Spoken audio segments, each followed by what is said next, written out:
तुम्ही मुंबईकर आहात का आणि तुम्ही लोकलनं प्रवास करताय, तर मग हे रील खास तुमच्यासाठी आहे. त्यामुळे हे आत्ताच सेव्ह करून ठेवा किंवा ज्यांच्यासोबत तुम्ही लोकलनं प्रवास करता त्यांच्यासोबत सुद्धा हे रील आत्ताच शेअर करून ठेवा, कारण मला तुमच्याकडनं एक खास मत घ्यायचं आहे. बऱ्याचदा मुंबईकर मुंबई लोकलनं प्रवास करताना AC लोकलपेक्षा सामान्य लोकलनं प्रवास करणं जास्त पसंत करतात. बऱ्याचदा वाटतं उन्हाळ्यात ACचा पर्याय उत्तम, मात्र तरीही उन्हाळ्यात सुद्धा AC लोकलला तुलनेनं कमी गर्दी बघायला मिळते. याचा अभ्यास केल्यावर लक्षात आलं की तुलनेनं तिकीट जास्त असल्यानं अनेक मुंबईकर याचा पर्याय पसंत करत नाही.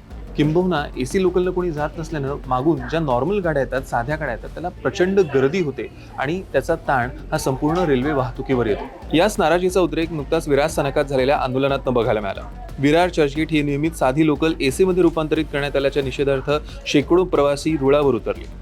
या आंदोलनामुळे थोडा वेळ पश्चिम रेल्वेची वाहतूक विस्कळीत झाली.